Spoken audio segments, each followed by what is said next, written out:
উনি যাদের সাথে মিশতেছে, এখন যাচ্ছে মূল পয়েন্ট, একজন হচ্ছে পার্লারের, ওনার সম্পর্কে এলাকার সবাই জানে উনি কেমন। আমি ওনাকে ভালো বলেই সম্বোধন করলাম, খারাপ বলার অধিকার নেই, কিন্তু ওনার এলাকায় তদন্ত খোঁজ নিয়ে দেখেন উনি কেমন কোয়ালিটির। এরপরে নামের যে মেয়েটা আছে, উনি হচ্ছে পোল্ট্রিবাজ, এটাকে বলার আর অপেক্ষা রাখে না। উনি অবিবাহিত বলে ওনার কাজই হচ্ছে বিয়ে করা। হ্যাঁ, মানে অবিবাহিত পরিচয় দিয়ে ওনার কাজই হচ্ছে বিয়ে করা। এক্স ওয়াইফ ম্যাম, আপনি যিনি আছেন, আপনাকে একটা মেসেজ দিচ্ছি, আপনি কেন ওনাদের সাথে মিশলেন? আবার এখন একটা খালাতো ভাই ধরছে। এই খালাতো ভাই আমি জীবনে দেখি নাই। খালাতো ভাই কই থেকে আসলো আমি তাও বলতে পারবো না। তা আবার যুবক ছেলে, 19-20 বছরের, ওনার সেম বয়সের।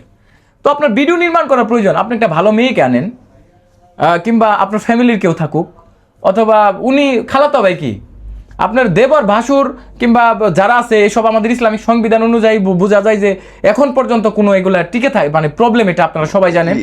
তো এই ছেলেকে নিয়ে ঘোরাফেরা করতেছে। উনি এই আমার সাথে ডিভোর্স হওয়ার পর থেকে এখন পর্যন্ত কয়টা দিন উনি বাড়িতে থাকতে পারছে? কয়টা দিন বাড়িতে রাত কাটাইছে আর বাইরে কাটাইছে? কেন?